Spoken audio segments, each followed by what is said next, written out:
আজকাল প্রত্যেক দিন সকালে এই ওয়েদার দেখছি আর শুধু মনে হচ্ছে যেন আমরা আমেরিকায় নয়, ঠিক যেন দার্জিলিং এর মতন একটা হিল স্টেশনে বসে আছি।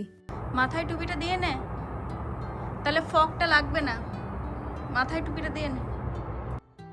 চলুন তাহলে ব্লগটা শুরু করা যাক। তবে তার আগে আমি অনিন্দিতা, লিভিং মাই আমেরিকান ড্রিমের নতুন আর একটা ব্লগে আপনাদের সবাইকে স্বাগত।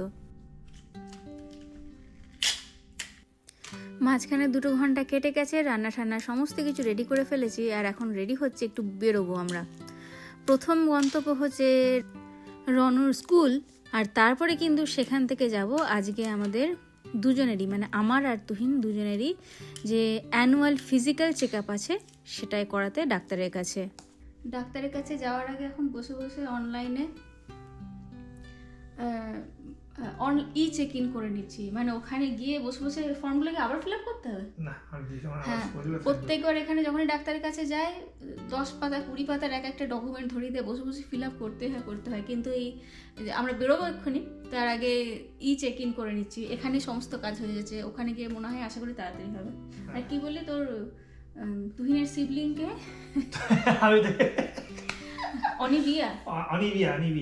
অনিবিয়া তুহিনের সিবলিং স্পাউসের জায়গায় লিখেছে অনিবিয়া।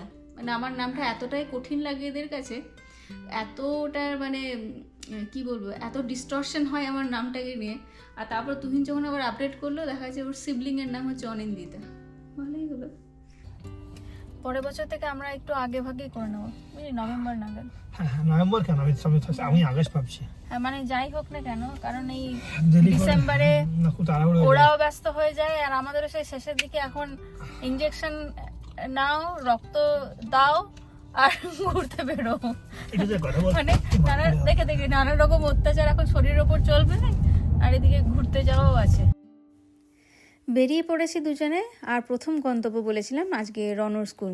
আসলে রনুদের এই ক্রিসমাসের ছুটির আগে একদম শেষ দিনে ওদের একটা ক্রিসমাস পার্টি হবে। তো এখানে নিয়ম হচ্ছে যে যখনই বাচ্চাদের ক্লাসে কোনো ক্লাস পার্টি হয় সেখানে যে খাবার দাবার, মানে ধরুন একটু চিপস, একটু ফ্রুট জুস, তার সঙ্গে একটু কাপ কেক বা যে কোনো ধরনের স্ন্যাক্স, সেগুলো কিন্তু ওই ক্লাসের বাচ্চাদের প্যারেন্টসরাই কিন্তু ক্লাসে ডোনেট করে। তাই প্রত্যেক বছরের মতনই এবছরও আমরা একটা জিনিস সিলেক্ট করে নিয়েছিলাম, সেটা হচ্ছে যে আমরা স্কুলে আজকে জুস দেব। তো সেই জুসের প্যাকেট নিয়ে এখন যাচ্ছি রেয়ানের স্কুলে দিতে। কি বলে, কন্টেনার বলে না, এই এগুলো হচ্ছে এক্সট্রা ক্লাসরুমের বাইরে, এগুলো আবার ক্লাস ওদের হয়। মানে গোটা স্কুল বিল্ডিংটা is not enough for the students now, তাই ওরা ওই এক্সট্রা কন্টেনারগুলোতেও ক্লাস করে। ওগুলো তো মনে হয় এবার কিন্ডারগার্টেনরা ক্লাস করছে, কিন্ডারগার্টেন প্রিকেরা, মানে একদম বাচ্চা যারা, সেই প্রিকের বাচ্চারা ওই কন্টেনারগুলোতে ক্লাস করে। হ্যাঁ, এই চলে এলো এবার। হ্যাঁ, টাইম ছিল 12টা থেকে 3টে, আমরা টাইমের মধ্যেই আছি। আমি বসবো তো একদম। ও রনবর বলছে যে মা তুমি ভেতরে গিয়ে একটা ফটো তুলে নেবে আমাকে দেখাবার জন্য যে তুমি এসেছিলে। এই যে রিনির স্কুল, এটা রিনির স্কুল, এদিক দিয়ে ঢুকতে হয়। রনর স্কুল, রিনির স্কুল। রনদের এলিমেন্টারি স্কুল থেকে রিনির মিডল স্কুল আসতেই মোটামুটি ধরুন 10 মিনিট সময় লাগে। আর মিডল স্কুল আর হাই স্কুল আবার কিন্তু একদম গায়ে লাগানো পাশাপাশি। এখানে প্রত্যেক জায়গাতেই তাই, সাধারণত যেখানে মিডল স্কুল থাকে ঠিক তার পাশটিতেই থাকে হাই স্কুল, কারণ অনেক সময় ওদের ওই এক্সট্রা ক্লাসগুলো করার জন্য মিডল স্কুল থেকে হাই স্কুলে কিন্তু যেতে হয়, মানে যারা ওই অ্যাডভান্স কোর্সগুলো নেয় তাদের যাতে ক্লাস করতে সুবিধা হয় সেই কারণে। তো যাই হোক, কথা বলতে বলতে চলে এলাম আমরা ডক্টরের অফিসে। এবার চলুন ভেতরে যাই।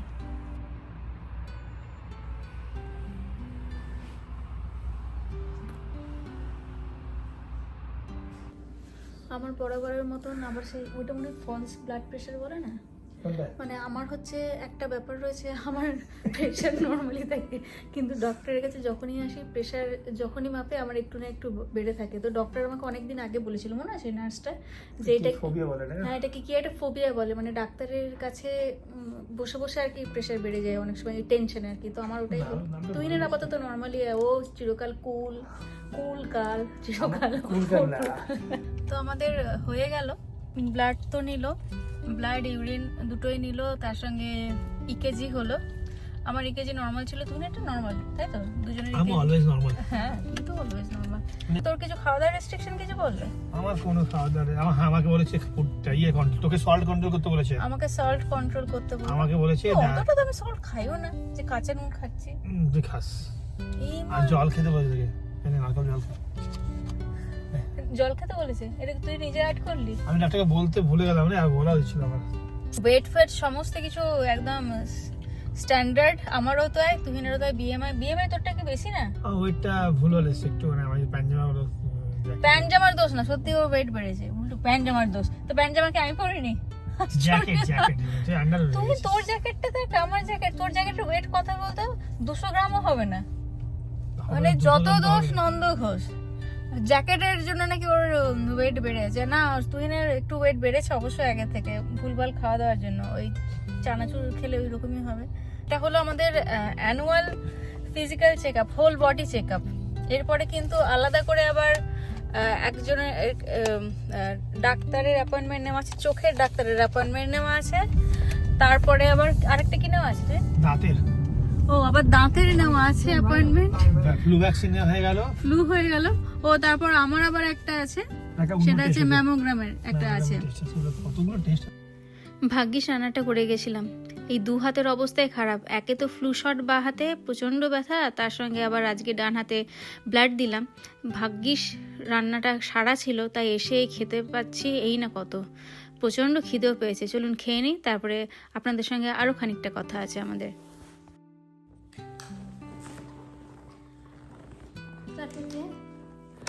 তো এইমাত্র আমরা এসে খাওয়া দাওয়া করলাম। খাওয়া দাওয়া করে আর একটা পয়েন্ট বা একটা জিনিস এখানে আপনাদের সবার সঙ্গে শেয়ার করতে চাইবো, যে সেটা হচ্ছে, তুই বলবি? আচ্ছা, আমি বলি তাহলে। তো সেটা হচ্ছে যে এখানে একটা ব্যাপার যেটা আমরা জানতে পারলাম, হয়তো ইন্ডিয়াতে হয় কিনা বলতে পারবো না, তবে এখানে হচ্ছে যে একবার যদি 40 পেরিয়ে যায়, সেক্ষেত্রে কিন্তু মেয়ে আর ছেলে দুজনকেই কিন্তু কিছু স্পেসিফিক টেস্ট আছে যেগুলো কিন্তু করতেই হয়। মানে আমরা যেহেতু আজকে অ্যানুয়াল ফিজিক্যাল চেক আপ করাতে গেছিলাম, এটা তো ধরুন একজন সাধারণ ডাক্তার, এরপরে আমরা আলাদা করে আবার চোখের ডাক্তারের কাছে যাব, দাঁতের ডাক্তারের কাছে যাব, আর তারপরে একজন স্পেশালিস্টের কাছে যাব। এবার স্পেশালিস্ট কেন না, যেমন ধরুন আফটার 40 ছেলেদের যে টেস্টটা হয়, কি নাম ওটা? Prostate cancer. ওটা প্রস্টেট ক্যান্সার একটা টেস্ট হয় ওটা আফটার 40 হবেই সেটা। তো আজকে তুহিনে সেই ব্লাড টেস্টটা করা হলো, মানে ব্লাড নেওয়া হয়েছে ওই একসাথে আর কি। অন্যান্য যে ভাইটালসগুলো রয়েছে, কোলেস্টেরল, ডায়াবেটিস, তার সঙ্গে ওই টেস্টটা ওর ক্ষেত্রে হবে। আর মেয়েদের ক্ষেত্রে হচ্ছে যে আফটার 40 যে টেস্টটা ম্যান্ডেটারি আর সেটা প্রত্যেক বছর করাতে হয়, সেটা হচ্ছে ব্রেস্ট ক্যান্সারের একটা টেস্ট, যেটাকে এখানে ম্যামোগ্রাম বলে। জেনারেলি 40-র পর থেকে স্টার্ট হয়, কিন্তু কিছু কিছু ক্ষেত্রে আর্লি যদি কোনো সিমটম দেখে ডাক্তার, 38-39 থেকেও স্টার্ট হয়। তো এই ম্যামোগ্রাম টেস্টটা হচ্ছে প্রত্যেক বছর করাতে হবে।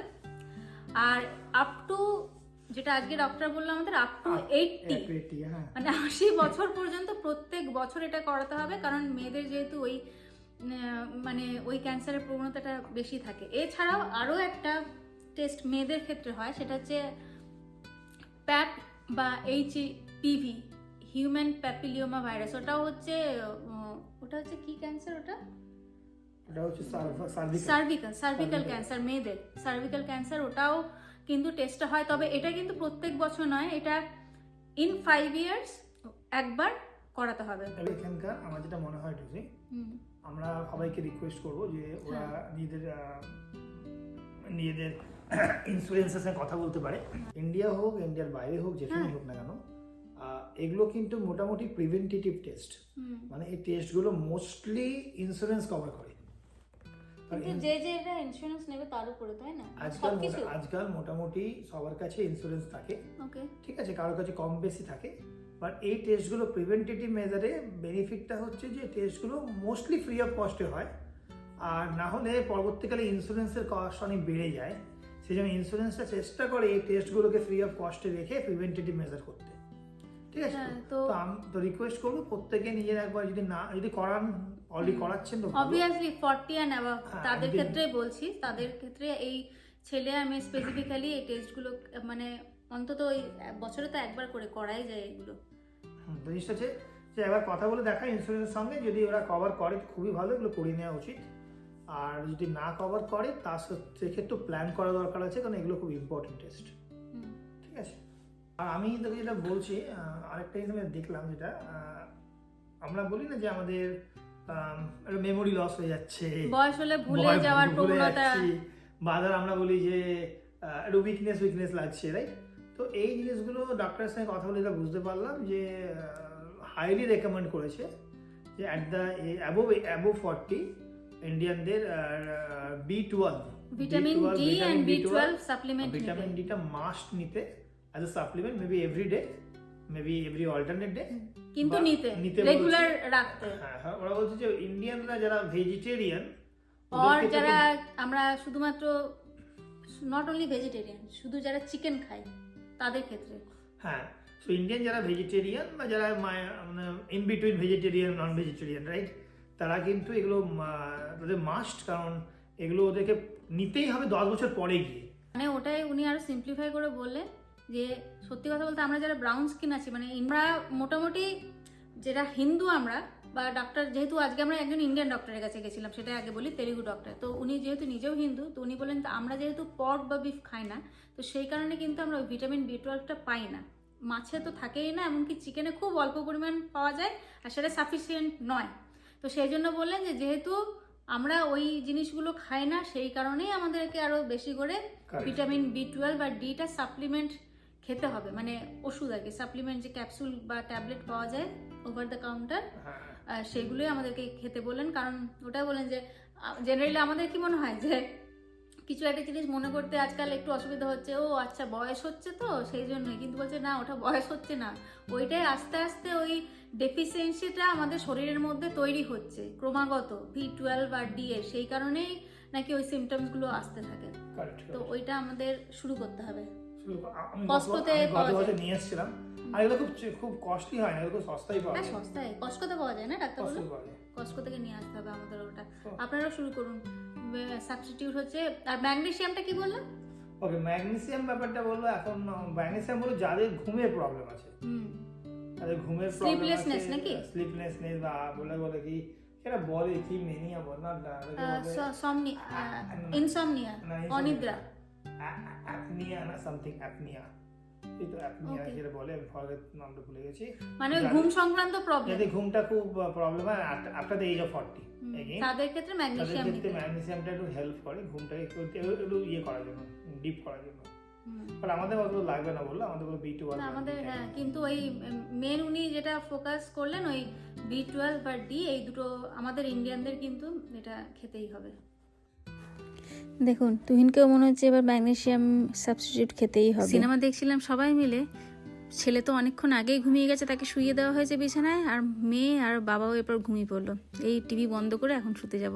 তাহলে চলুন, আজকের মতন ব্লগটা এখানেই শেষ করলাম। কেমন লাগলো ব্লগটা সেটা তাহলে অবশ্যই কমেন্ট করে জানাবেন। খুব তাড়াতাড়ি আপনাদের সবার সঙ্গে দেখা হচ্ছে। সবাই আবার ভালো থাকবেন।